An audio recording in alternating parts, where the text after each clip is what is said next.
Giuseppe Turchini, professore emerito di architettura tecnica. È un vero piacere, un onore incontrarti, sei stato un mio maestro, quindi un po' di emozione ovviamente ce l'ho. In questa chiacchierata vorrei tirar fuori qualche aspetto e qualcosa che magari non tutti conoscono.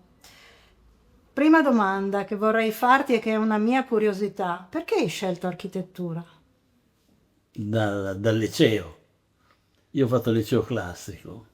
Spesso le scelte sono casuali. Non dico che la mia sia stata del tutto casuale, certo mi piaceva molto la storia dell'arte, però mi ricordo che durante le vacanze dopo la maturità sono andato in Toscana e mi sono incantato davanti a una chiesa dei San Gallo, il Sant'Antimo, mi pare, a Montepulciano, che è rimasta per me l'ideale dell'architettura, dove architettura e geometria si fondono completamente tra di loro. E quello lì mi ha detto, ma perché non faccio architettura? In casa, nella mia famiglia non c'è mai stato un architetto, assolutamente, né nessuno che si occupasse di edilizia, è stato il primo. Però ho scelto quello. Devo dire anche che c'è un'altra circostanza, che avevo un compagno di corso che si chiamava Giulio Ponti ed è figlio di un architetto famosissimo, bravissimo, che è Gio Ponti. Difatti il Gio Ponti è stato poi un personaggio che ha segnato una parte fondamentale della mia prima parte di attività dopo la laurea. Quindi c'è stato un insieme di circostanze che mi hanno portato all'architettura.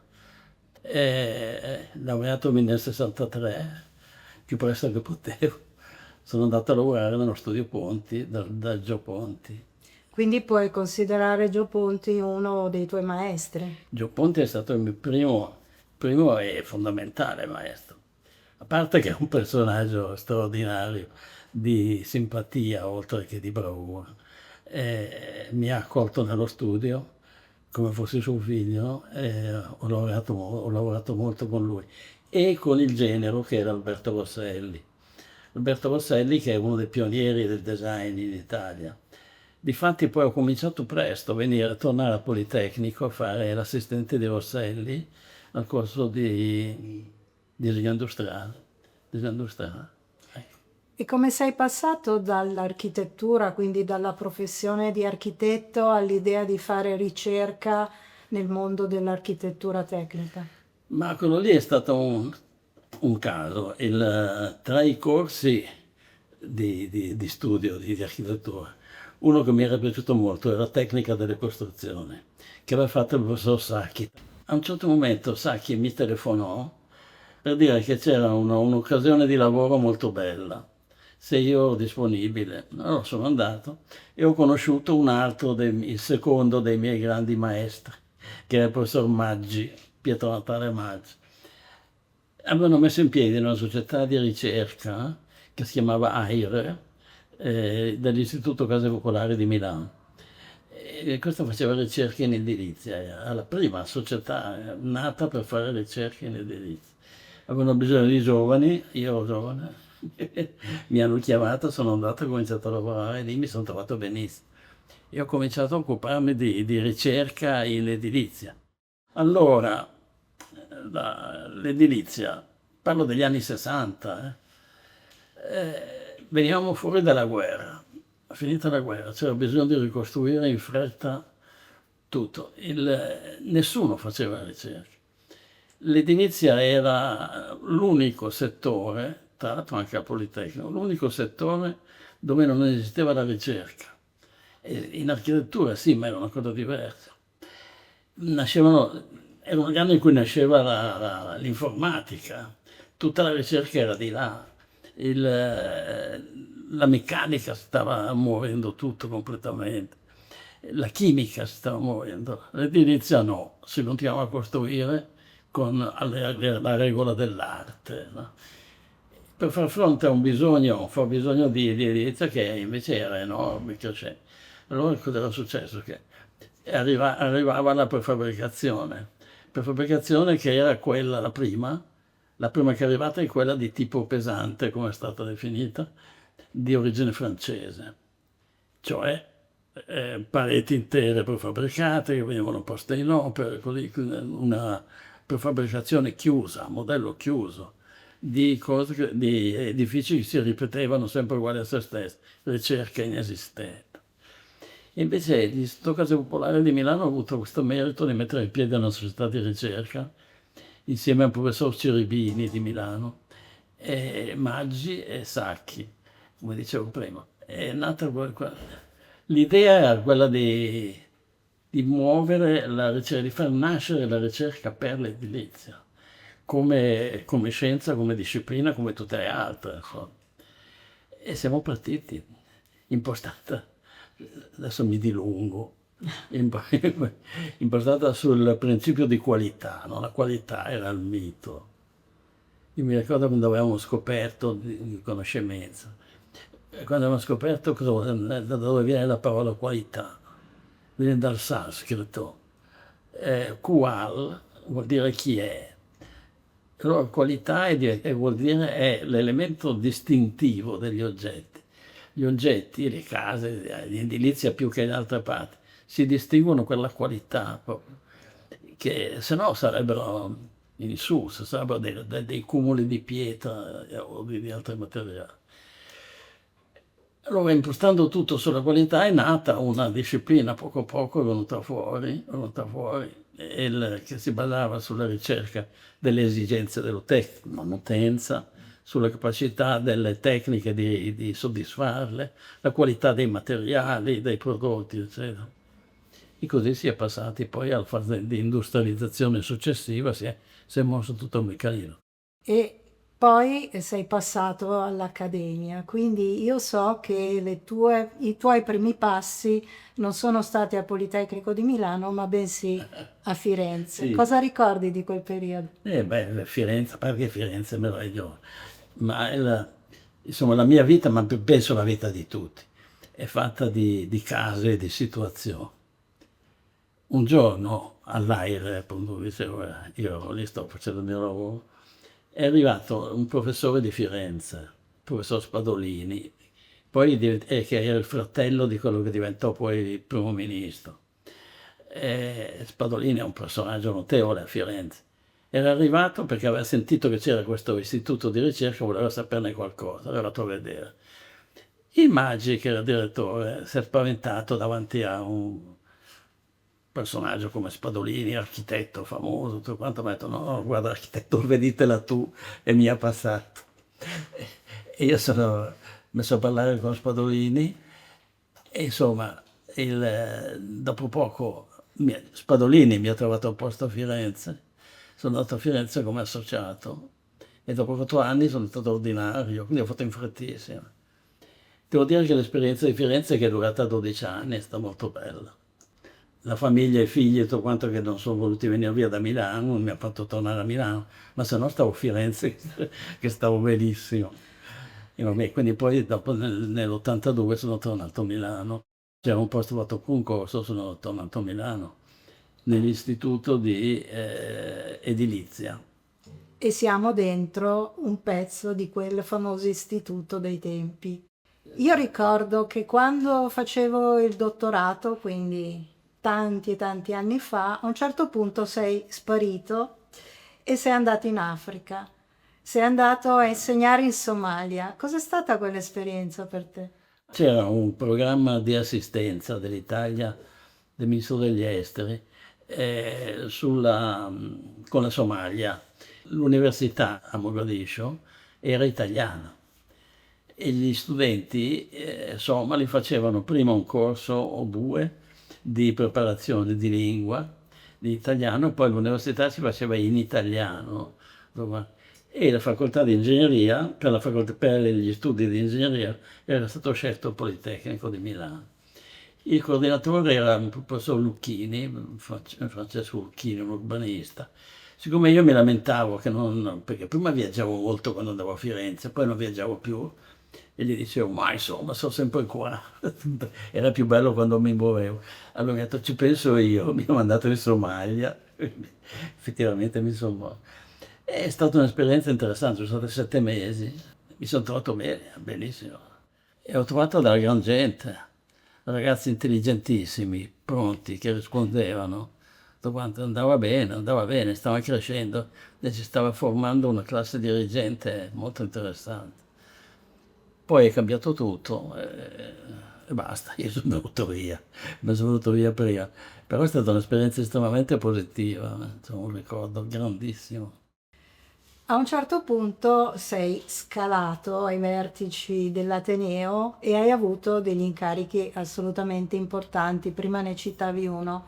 Ma prima di parlare di Beppe Preside, vorrei capire quando è nata l'avventura dei poli territoriali e tu Ah, sei stato, diciamo, un cofondatore di quello che è il polo territoriale di Lecco. Cosa sì. ricordi di quel periodo? Ma a me piaceva l'idea dell'espansione del Politecnico in altre città, in particolare Lecco. Conosco l'interesse di Lecco per l'edilizia, che è uno dei settori traenti dell'economia di Lecco e di tutta la sua provincia. Conosco i personaggi che ci lavorano, beh, uno è molto molto famoso, l'ingegnere Valazzi,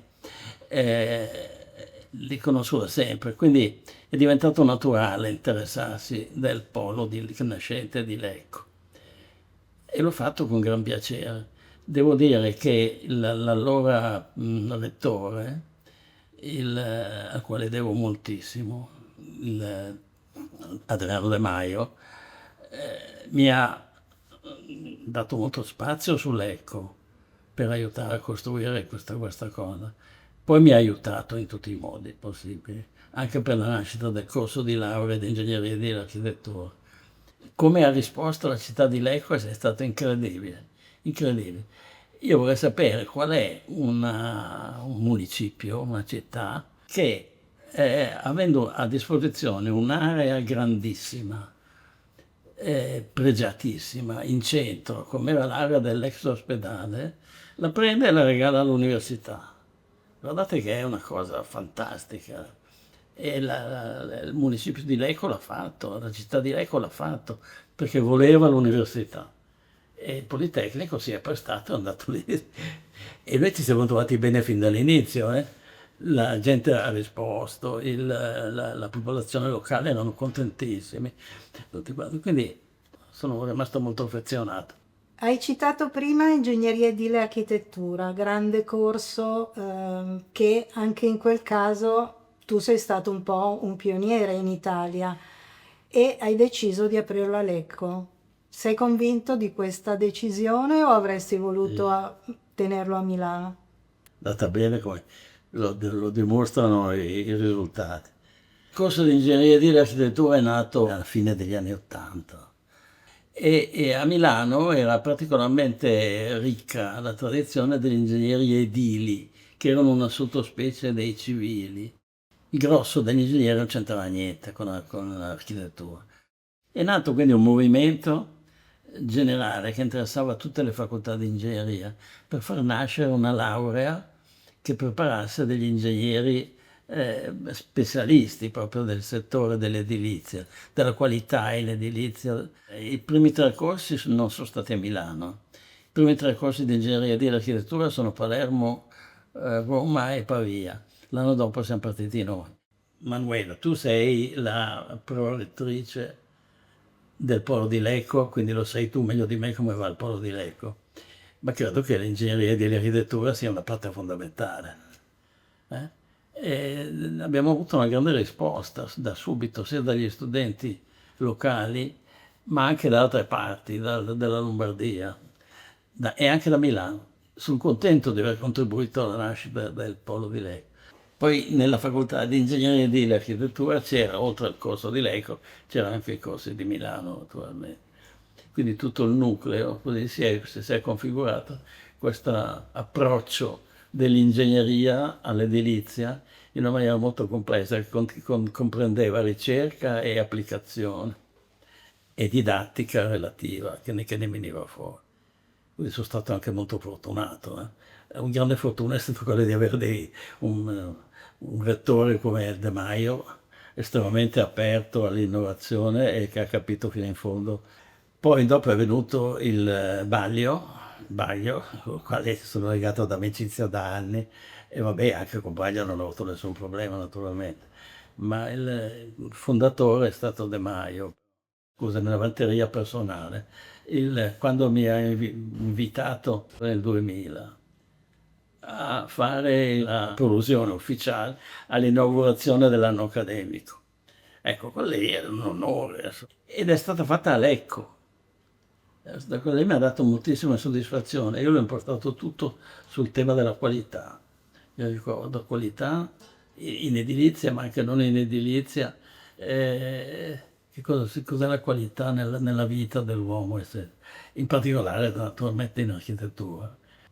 Siamo quasi in chiusura, voglio ricordare anche un'altra cosa molto importante. Hai fondato anche una rivista che si chiama Archetipo, che forse rappresenta tutto tondo quella che è l'applicazione, la Sì. ricerca tecnica nel mondo dell'architettura. Sì, Un'altra piccola avventura, direi, ben no, riuscita. è andata bene anche quella. Era nato all'ordine degli architetti, tra l'altro. Sì, ne ho fatti un centinaio di numeri. Ne uscivano 10 all'anno, quindi 10 anni.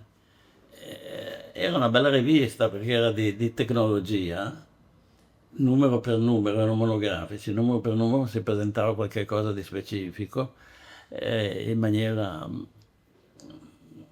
illustrativa sostanzialmente, ma con riferimento sia a realizzazioni sia a prodotti per la realizzazione, cioè alla realizzazione e alle tecnologie relative. È andata bene, è una rivista che ha avuto un notevole successo. Allora, dopo io sono smesso, adesso sono andati avanti degli altri, i miei collaboratori, i miei figliuoli come te, Emanuela, come il Masera, il Ruta, eccetera. Seguire tutto quanto, scegliere i materiali, scrivere l'editoriale ogni volta, che non sembra tanto, ma un mese è poco. Mettersi lì aveva il suo peso, però mi era anche divertente, mi ero divertito. Insomma, mi è andata tutta bene. Io non posso che ringraziare il Politecnico per le occasioni che mi ha offerto. Sì, ho lavorato tanto, tantissimo. Qua mia moglie e i miei figli si lamentavano un po', ma insomma, però ho lavorato tanto, ma ho avuto tante soddisfazioni. Quindi, caro Beppe, un bilancio direi estremamente positivo, Sì. assolutamente una lunga carriera, dei risultati eccellenti, e noi, permettimi di dire, da tuoi allievi possiamo solo dirti grazie, perché non solo sei stato un maestro, ma direi anche un amico che continua a esserlo e Sì, continua comunque a interessarsi di quello che noi facciamo e a darci buoni consigli. Quindi bene. grazie mille Beppe per Continuerò, questa finché chiacchierata. posso continuo. Grazie.